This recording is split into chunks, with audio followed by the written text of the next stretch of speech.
This is a presentation of OneLogin training.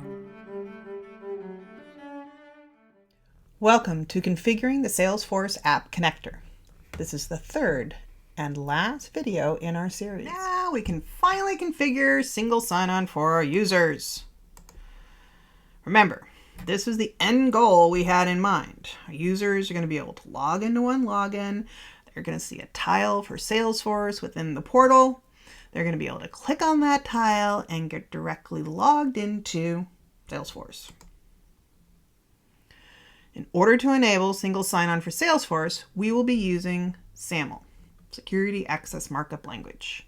It's a standard authentication protocol. Once we enable it, our users will be able to log into Salesforce from the OneLogin portal. However, this will not prevent them from going straight to the Salesforce login page and using a password to log into Salesforce. Using a password to log directly into Salesforce is a behavior we want to prevent when we are setting up single sign-on solutions like OneLogin. So there's going to be a little extra step we'll take at the end to prevent this type of behavior.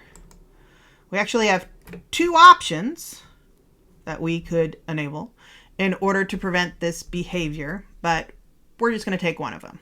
We're going to do the disable Salesforce login page option there. The enable delegated authentication option, that one, it involves having to contact Salesforce support. Much more of a hassle. So simply disabling the Salesforce login page will prevent our users from going straight to that login page to log into Salesforce. Therefore, it achieves the end goal that we need, and that's what we're going to do. All right, so what are the actual configuration steps for SAML here? So most of the steps are actually going to take place over on the Salesforce side within that Salesforce setup dashboard. However, there are a couple changes we need to make over in OneLogin, and there's some information that we need to grab from here in order to finish the configuration over in Salesforce.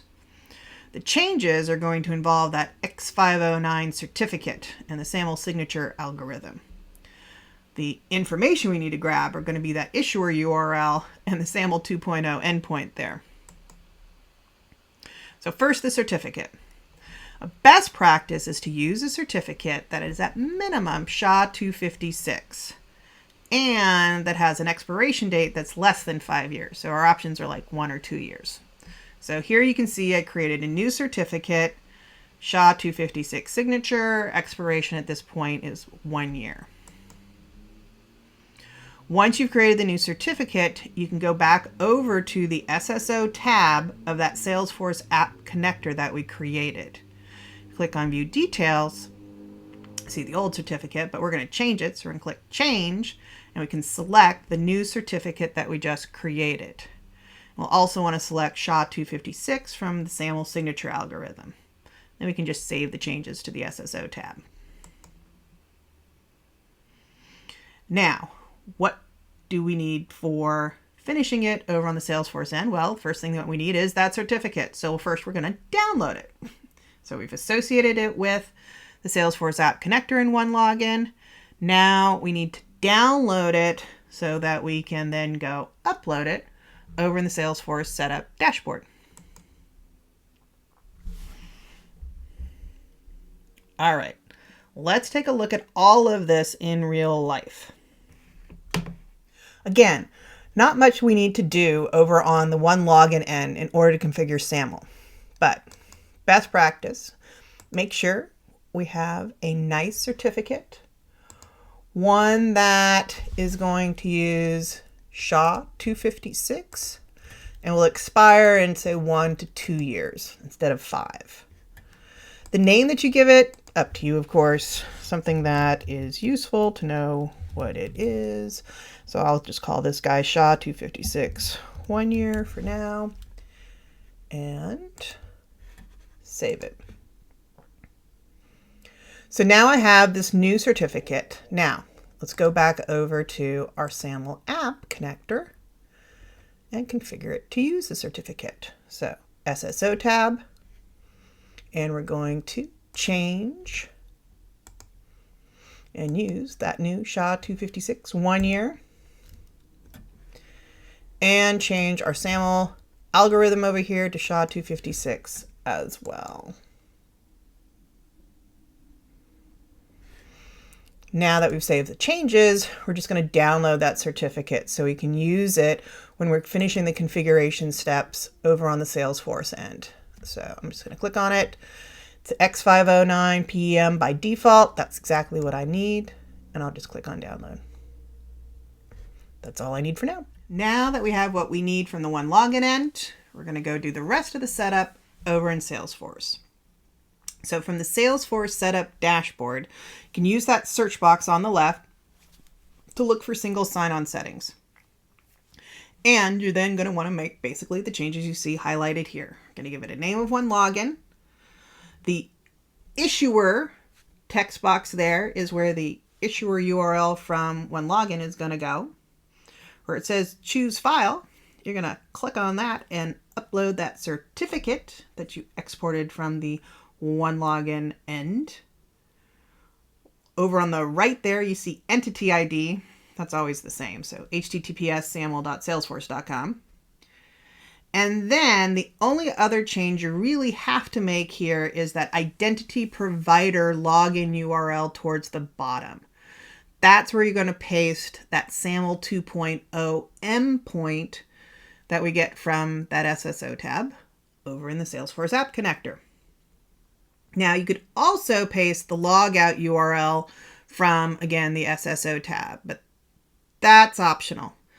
Putting that in there means that when you log out of Salesforce, you're automatically logging out of OneLogin as well. And that might not actually be the behavior that you want, so totally optional. And now that last step, remember we mentioned we want to prevent our users from logging directly into Salesforce with a password. So in order to prevent that behavior, we are going to, again, go to a little search box there. We're going to type my domain. And from the my domain setup, we're going to edit the policy down there at the bottom. So you go to policies, click on edit, and you'll be able to check the checkbox where it says prevent login from https://login.salesforce.com. And then save it. So last but not least, let's finally see how it all pulls together. So the hard work for the SAML configuration is really all done over on the Salesforce side. So we're going to start off in that Salesforce setup dashboard. And like we did before, we're going to just do search to go find what we're looking for. And I'm going to type in single for single sign-on settings, and voila, get directly to where I need to go. So at this point, we're going to set up some new SAML single sign-on settings. So I'm going to click on new and start filling in what I need to. So name is going to be OneLogin. And issuer gets filled in automatically. This issuer field here is looking for a URL. This is the issuer URL over on my app connector. So if I go back over to OneLogin, my app connector, go to the SSO tab, it's this URL that I'm looking for. So I can copy it from here and go and paste it into here. Easy enough. Now this guy over here is always the same. You can in fact see it. I filled it in maybe once or twice before. So it's https://saml.salesforce.com. Voila. Identity provider certificate. Guess what? That's that PEM certificate that we downloaded.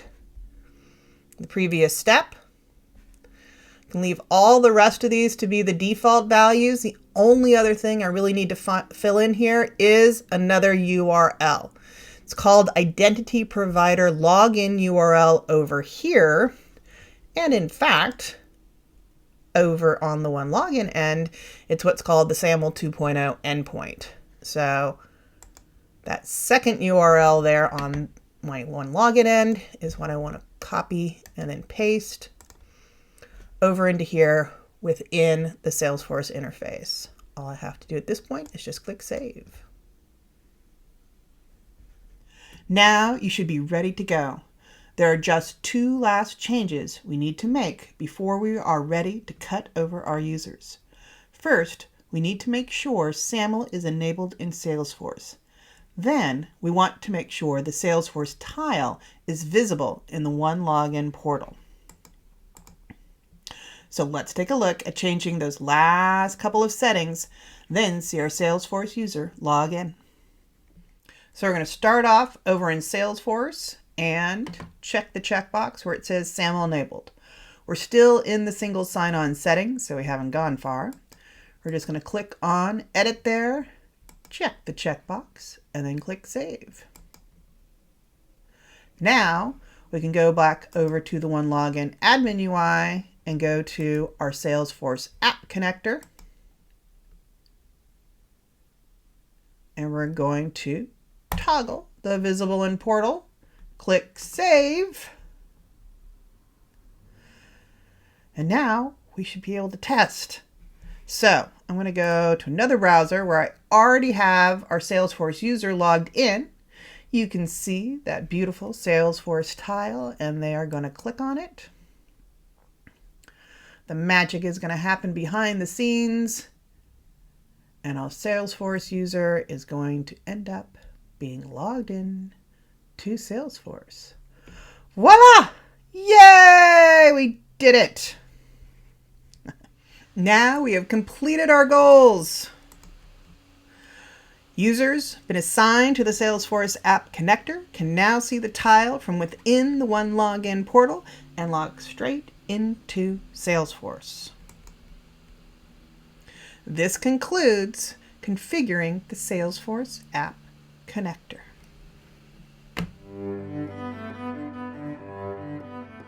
This is a presentation of OneLogin training.